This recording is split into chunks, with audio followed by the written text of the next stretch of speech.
Mateus capítulo 16, verso 13. Vamos ler? Glória a Deus. Se você puder ficar de pé um pouquinho, vamos ler rapidinho.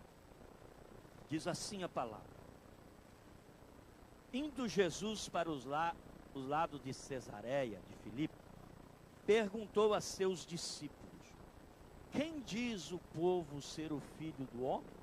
Eles responderam: Uns dizem ser João Batista, outros Elias, e outros Jeremias ou algum dos profetas. Mas vós, continuou ele, quem dizeis que eu sou? Respondendo Simão Pedro, disse: Tu és o Cristo, filho do Deus vivo. Então Jesus lhe afirmou: Bem-aventurado és, Simão Barjonas, porque não foi a carne e sangue que te revelou, mas meu Pai que está nos céus.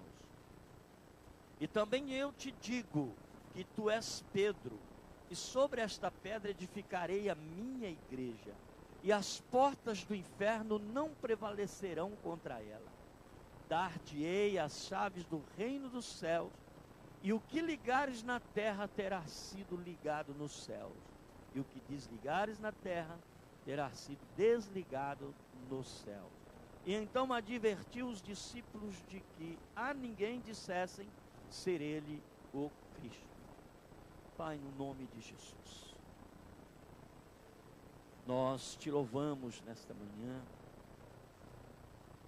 nós oramos, e agora lemos a tua palavra, Senhor, e que esta palavra venha falar aos nossos corações. Que o Senhor venha nos orientar, que o Senhor venha nos ensinar nesta manhã tudo aquilo que o Senhor quer para as nossas vidas. E assim nós oramos, em o nome de Jesus. Amém. Graças a Deus. Pode tomar assento. Queridos, Jesus sempre,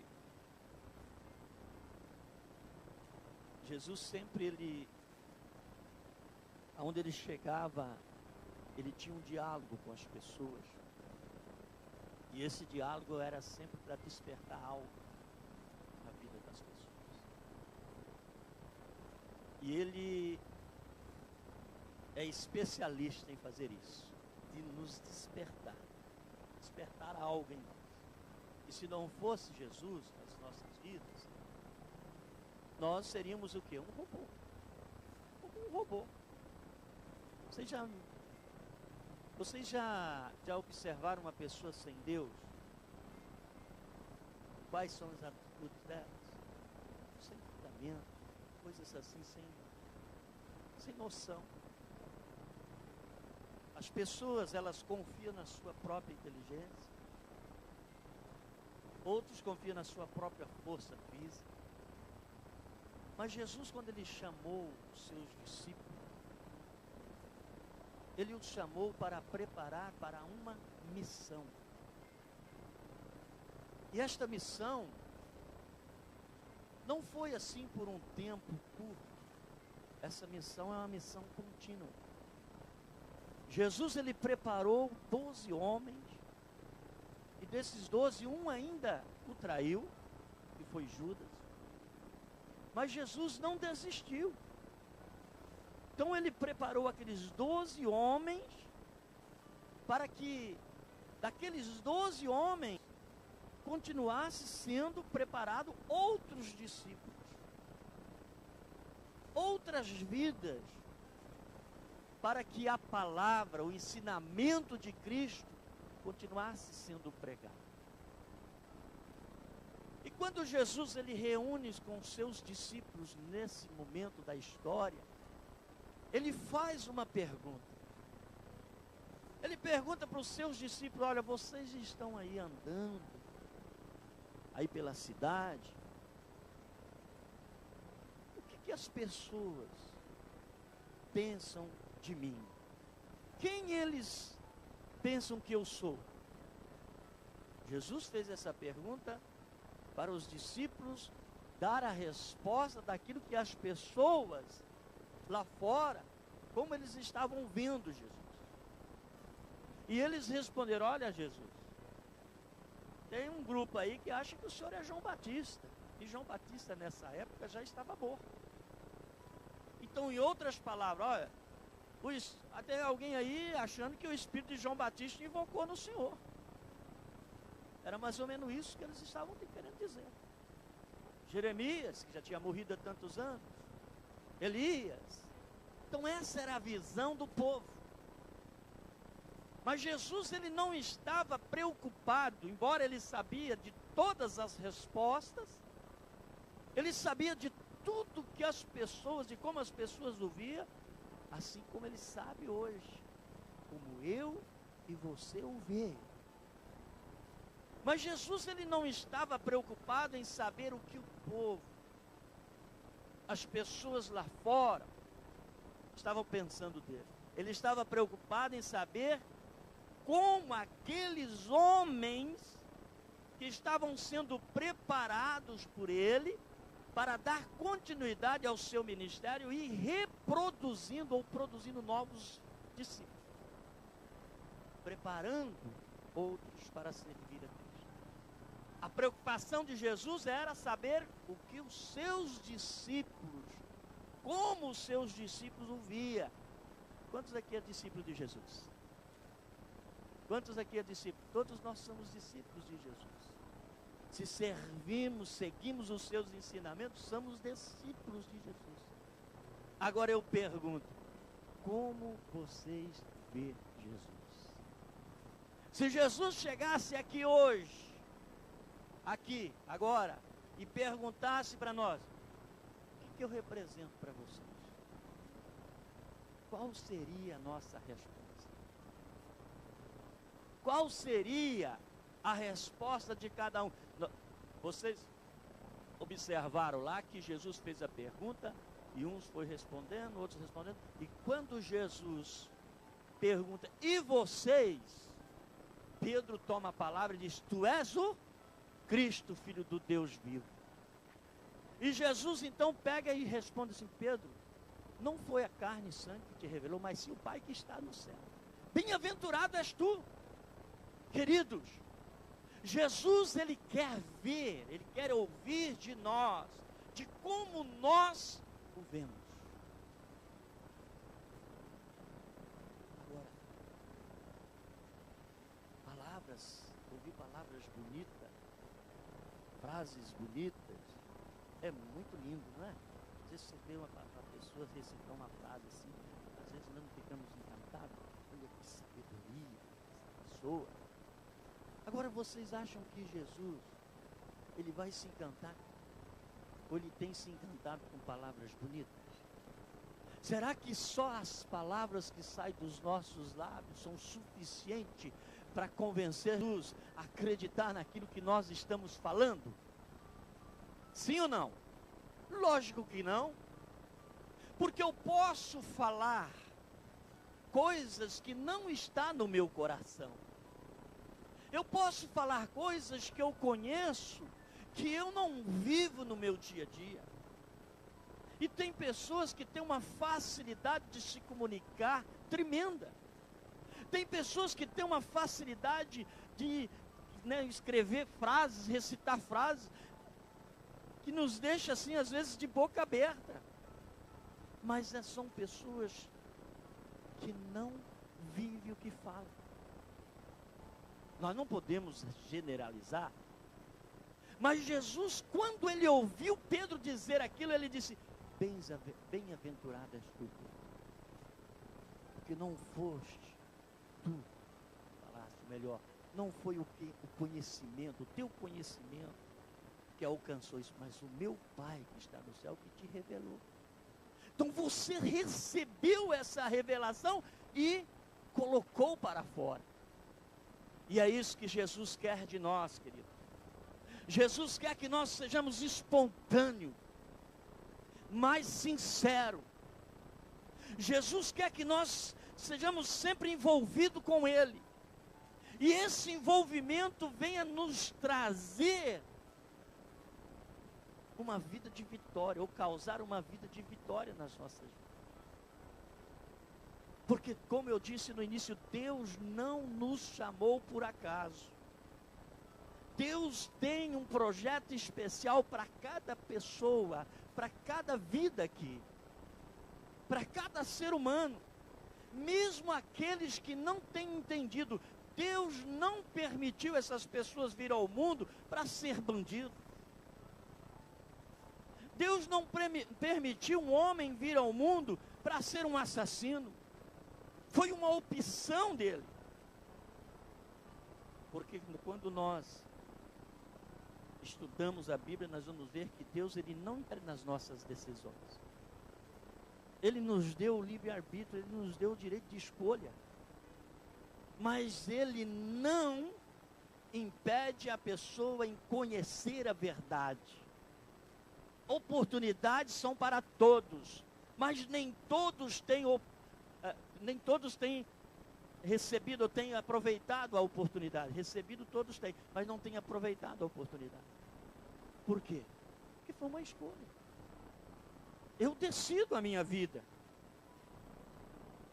Deus não vai entrar na minha vida e falar assim, você tem que fazer isso.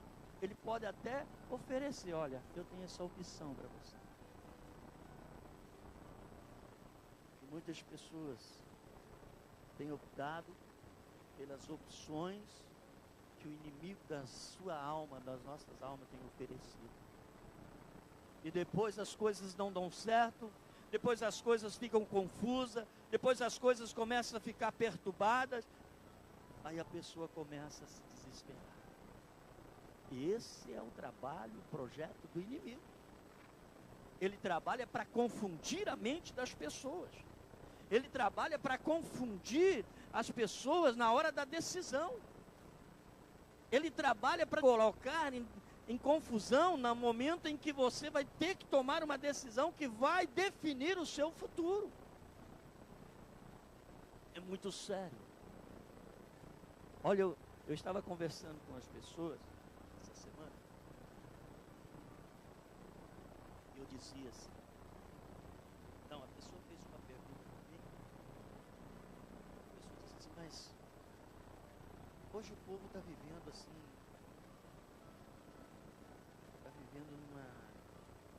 muitas informações desencontradas. Realmente é isso mesmo.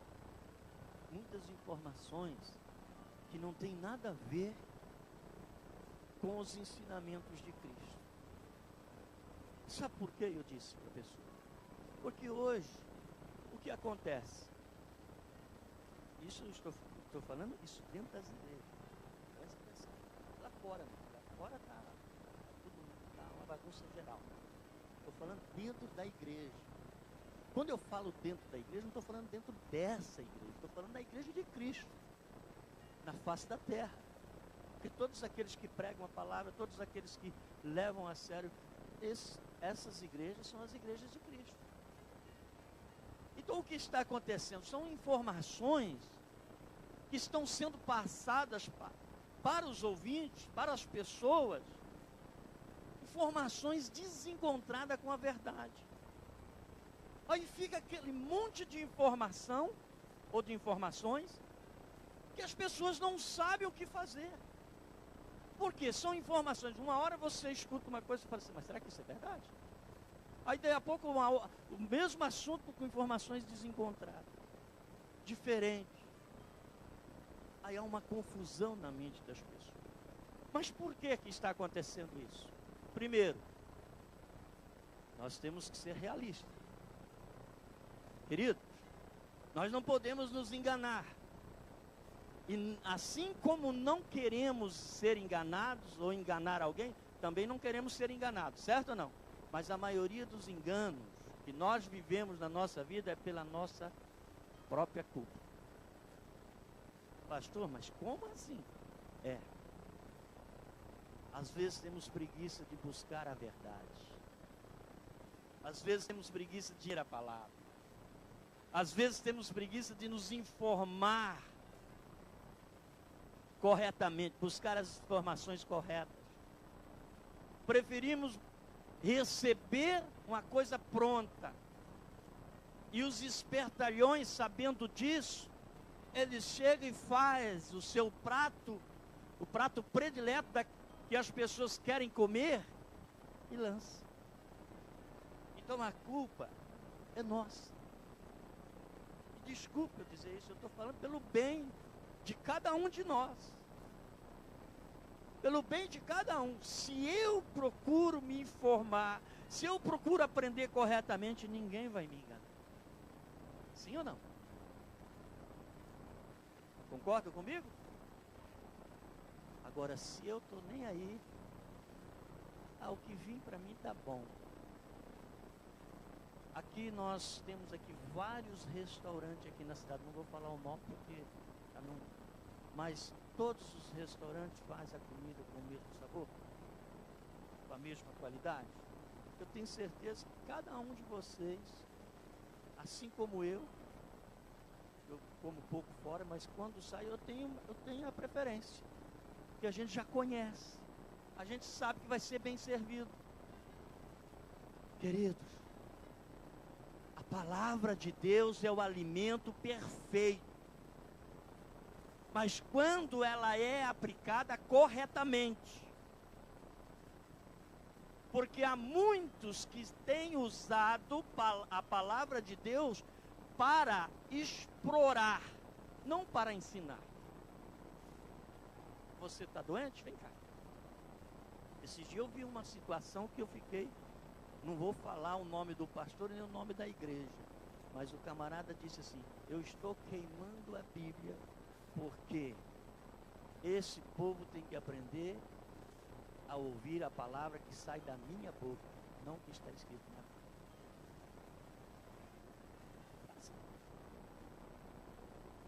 Esse vídeo está correndo aqui o mundo todo. Então ele está desconsiderando a palavra que foi deixada, escrita, dizendo que aquilo já está ultrapassado. Agora o povo tem que ouvir o que sai da boca dele, porque ele é o verdadeiro e único profeta na terra.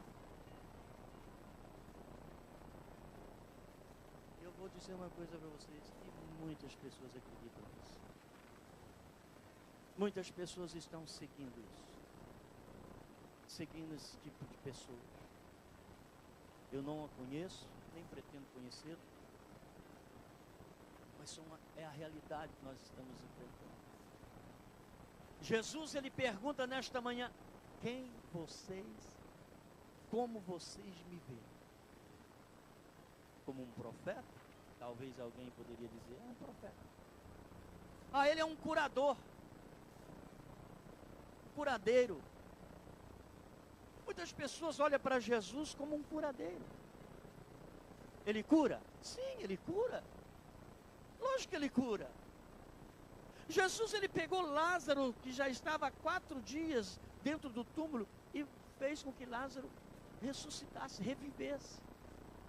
Então a palavra de Jesus, o poder que há em Jesus, é grande, é forte, está acima de qualquer problema, como eu já disse hoje. Mas nós não podemos nos dirigir a Jesus somente vendo Ele como um curandeiro.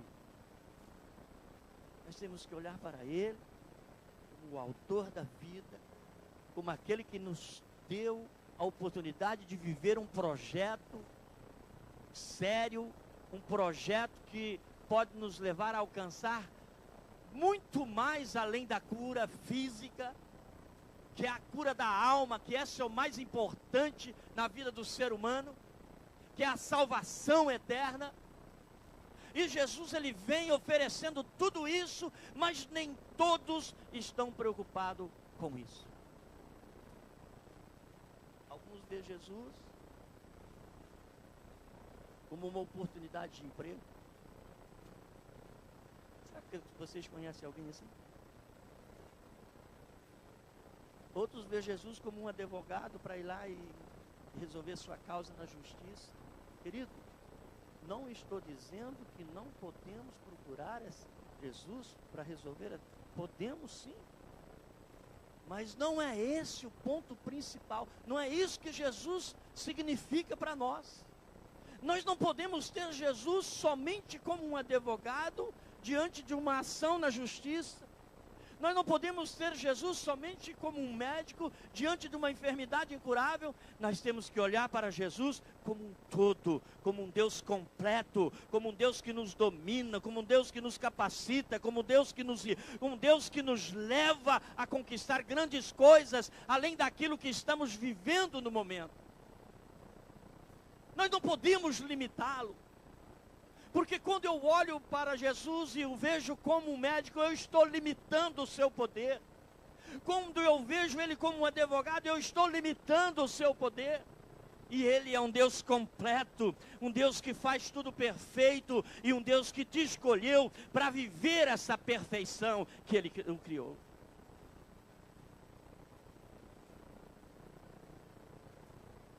Jesus,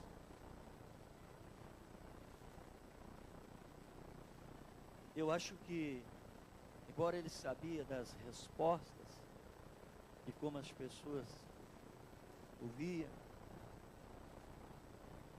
e isso creio que Jesus se entristece quando nós o vemos dessa forma. Porque aquele que vê Jesus como Deus, aquele que vê Jesus como o único Deus, único Salvador, primeiro, ele vai ter uma grande porta aberta na sua vida, no seu caminho. Segundo, ele vai produzir uma grande alegria no coração dele. Nós vamos produzir essa alegria para Jesus. E Jesus, ele conhece a intenção de cada coração. Ele conhece cada coração que está aqui, cada pensamento, ele está captando tudo. Está captando tudo. Todo esse sentimento, esses pensamentos, desejos. Ele está captando. Não só nós aqui, todos os seres humanos. Todos os seres humanos. Olha aqui que a palavra de Deus diz.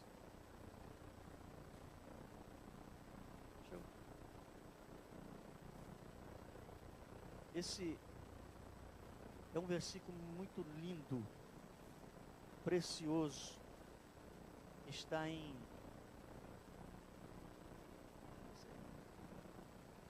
Eu marquei aqui, mas...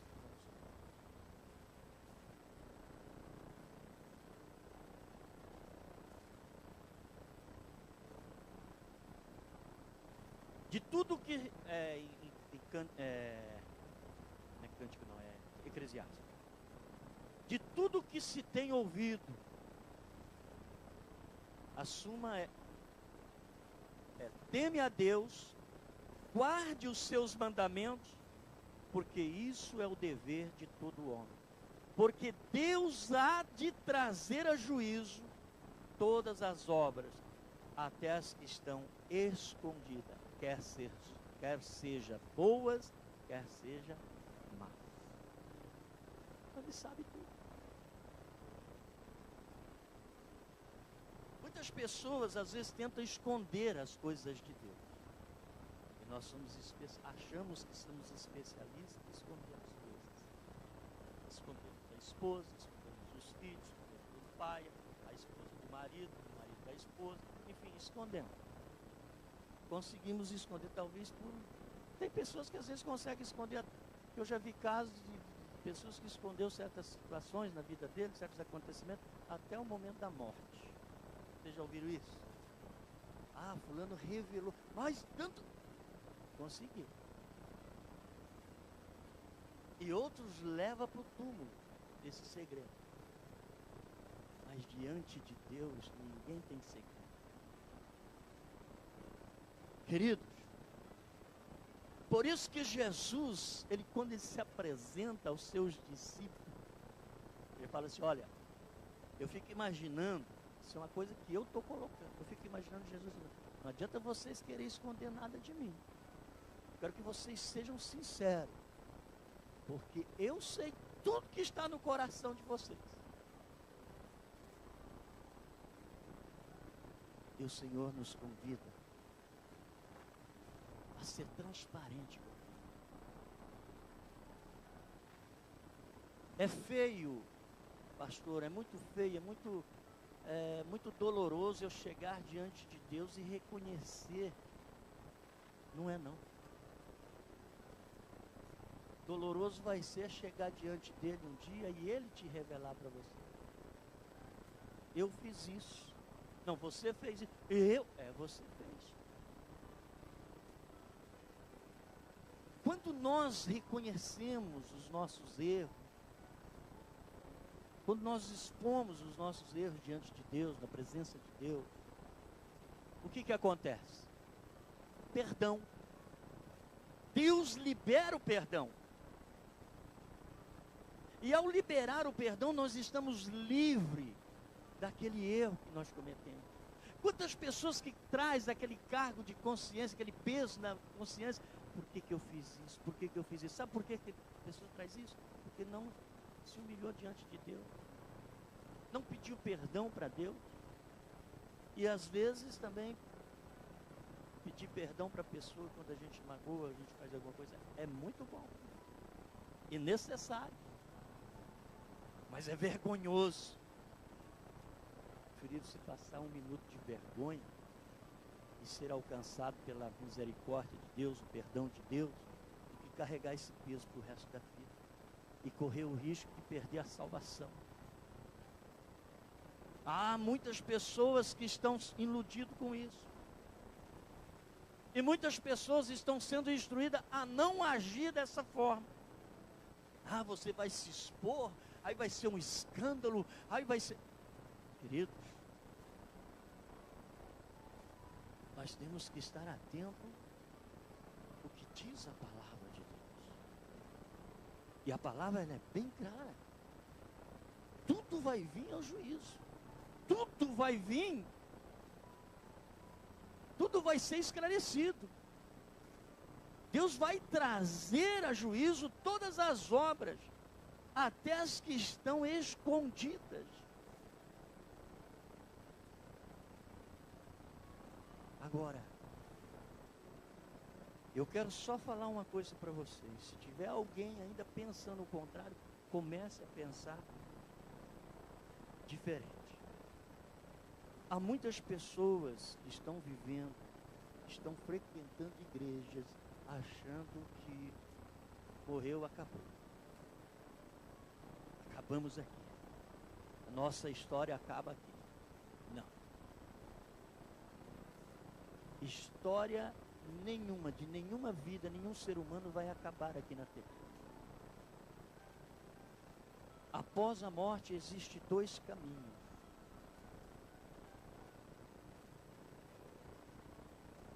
Aqueles que servem a Deus, morrem com Deus, vão seguir a sua vida com Deus. E aqueles que morrem sem estar na presença de Deus, sem o arrependimento, esses vão partir para outro lugar. E a Bíblia classifica este lugar do sofrimento eterno. Então a história dessas pessoas vão continuar.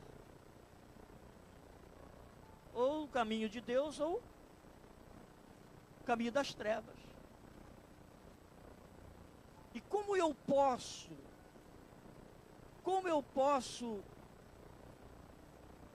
o que eu devo fazer para ir para o caminho das luzes, que é o caminho de Deus? Aceitá-lo, se arrepender, se humilhar diante dele, servir a ele aqui na terra. Porque o nosso tempo aqui na terra é para decidirmos o nosso futuro eterno. E Jesus, quando ele chama os seus discípulos, ele já chama com esse propósito: vocês estão sendo preparados para anunciar o meu reino. E da mesma forma como Jesus tem os seus discípulos para anunciar o seu reino, Satanás também tem os seus discípulos para anunciar o seu reino. Só que ele usa de mentira. Só que ele oferece facilidade. Só que ele oferece coisas que agradam aos nossos olhos, agrada a nossa carne, enquanto Jesus diz: sacrifica a sua carne, crucifica a sua carne, os seus desejos, e segue-me. É uma mensagem um pouco dura, mas é a realidade, é a verdade. E nem toda a verdade nos agrada, mas nós temos que receber com alegria, porque vem do Senhor, e o Senhor quer nos preparar para que um dia estejamos com Ele. Não existe vida fácil no Evangelho. Não existe. Nós enfrentamos as dificuldades com sabedoria, com força, e a temos com facilidade, porque o Senhor vai nos dar vitória. Mas todos os dias nós enfrentamos situações que às vezes nem imaginávamos enfrentar. Quantas vezes nós deparamos com uma situação que, mas eu não imaginava isso acontecer na minha vida. Quer acontecer isso com vocês? Ou é só comigo? Acontece com todo mundo. Mas aí, de repente, do nada aparece a solução, é ou não é?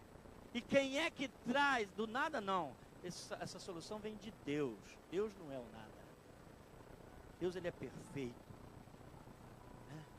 Ele é poderoso. E aparece a solução. Aí você estava chorando, sofrendo, você passa a sorrir. Oh, querido.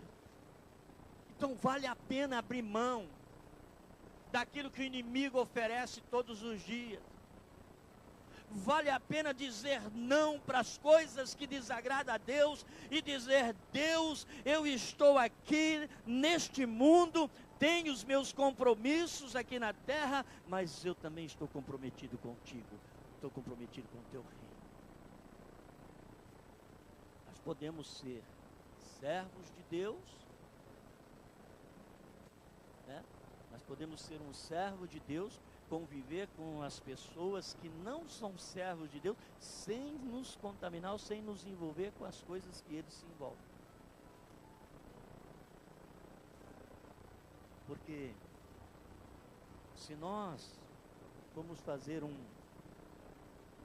tomado de número de pessoas, uma pesquisa de número de pessoas que estão servindo a Deus e que não estão, o número que não estão servindo é muito maior.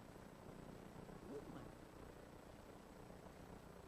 Você faz vou pegar um exemplo assim, pegar essas festas que tem as festas de Portugal, a festa do Brasil, principalmente em Nova York, quantas pessoas estão lá?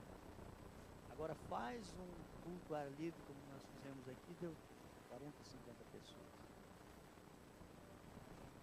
Nem as próprias pessoas que são de igreja, membros de igrejas vêm. Então por aí a gente já tem uma noção de quantas pessoas, a diferença do número de quem serve e quem não serve é muito grande.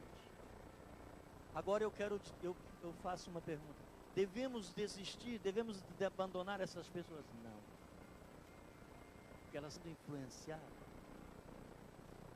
A palavra de Deus, nesse mesmo texto que eu li, ela diz assim, que as portas do inferno não prevalecerá contra a igreja. Não vão resistir à igreja. É o que a Bíblia está dizendo. As portas do inferno não resistirão. Isso dá-nos a entender que não é, a igreja não precisa esperar o inferno atacar. É a igreja que tem que atacar o inferno. É a igreja que tem que avançar. E como que a igreja ataca o inferno? Como que a igreja avança? Evangelizando, orando, pregando, libertando as pessoas. Uma vida que é resgatada do inferno, uma vida que é resgatada das drogas, uma vida que é resgatada da prostituição, do vício. É a igreja atacando o inferno. Porque essa pessoa já estava lá. Essa pessoa já era um candidato a habitar o inferno. Mas cabe à igreja, aos discípulos, a esses que sabem quem é Jesus, tomando uma posição e avançando, sempre conquistando. Porque você, se você conhece, você serve a um Deus que você conhece, você sabe o que Ele pode, você não vai perder. As coisas podem não acontecer no seu tempo, mas vai acontecer no tempo dele, e o tempo dele sempre é o melhor, e é perfeito. Amém? Glória a Deus. Jesus, Ele está buscando discípulos. E os discípulos de Jesus é a igreja. Nós somos discípulos de Jesus.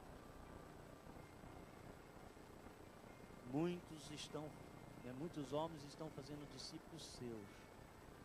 Nós temos que ser discípulos de Jesus e fazer discípulos de Jesus.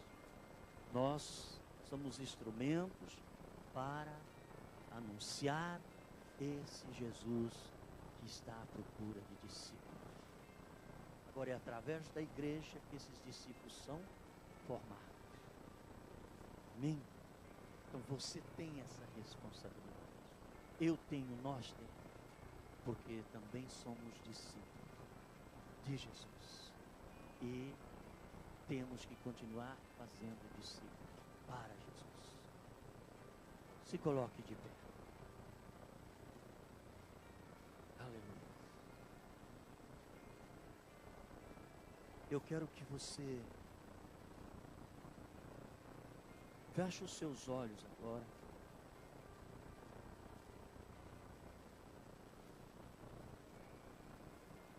Quero que você pense em alguém. Querido, eu quero que você pense em alguém. Você não vai pensar em você agora. Você já está nas mãos do Senhor. Você já é alguém que pertence ao Senhor. Quero que você pense em alguém que ainda não pertence. Tem tido uma resistência. Essa pessoa, eu quero fazer essa pergunta, mas eu quero que você seja sincero. O compromisso que você vai assumir aqui não é comigo, é com Deus. Essa pessoa que você pensou, quantos aqui estão dispostos a orar por ela, pela salvação dela? Levanta a sua mão. Amém? É um compromisso seu. É um compromisso seu. Você vai estar orando todos os dias por essa pessoa. Pastor, mas quanto tempo? Não importa quanto tempo. O tempo que você achar que for necessário. Todos os dias. Você pode estar falando, apresentando ela diante de Deus. E falando, Senhor, salva ela. Liberta ela. Senhor, eu quero vê-la te servindo. Eu quero ver ela te servindo, Senhor, confessando o Senhor como Salvador da sua vida. Amém? Glória a Deus. Você assumiu esse compromisso com Deus? Amém? Então vamos lá. Queridos,